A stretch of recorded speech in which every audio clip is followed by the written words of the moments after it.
నిజామాబాద్ జిల్లా సిరికొండ మండల కేంద్రంలో ఈ రోజు పల్లె ప్రగతిలో చేపట్టిన పనుల్లో భాగంగా పరిశీలన నిమిత్తము Shri Wesley deputy commissioner Panchayati Raj Sirikonda మండలంలోని తూంపల్లి గ్రామ పంచాయతీలోని వైకుంఠ ధామము, నర్సరీ, క్రీడా ప్రాంగణము, పల్లె ప్రకృతి వనము, డంపింగ్ యార్డులను పరిశీలించారు.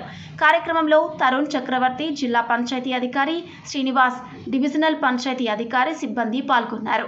సందర్భంగా డిప్యూటీ కమిషనర్ పంచాయతీరాజ్ మాట్లాడుతూ డంపింగ్ యార్డ్ వద్ద తడి చెత్త, పొడి చెత్తను ప్రజల నుండి వేరువేరుగా స్వీకరించుటకు తెలియజేస్తూ డంపింగ్ ప్యాడ్ దగ్గర తడి చెత్తను ఎరువు తయారయ్యే విధముగా చూడవలసిందిగా ఆదేశించారు.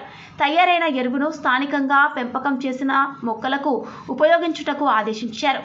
ఇంకాను అదనముగా ఉన్న పొడి చెత్త, ఇతర సామాగ్రిని విక్రయించవలసిందిగా మండల అధికారులకు తెలిపారు. కార్యక్రమంలో ఎంపీడీఓ లక్ష్మీప్రసాద్, తూంపల్లి కార్యదర్శి శ్రీకాంత్ తదితరులు పాల్గొన్నారు. RC Reddy, RRR news reporter, మండలం సిరికొండ, జిల్లా నిజామాబాద్.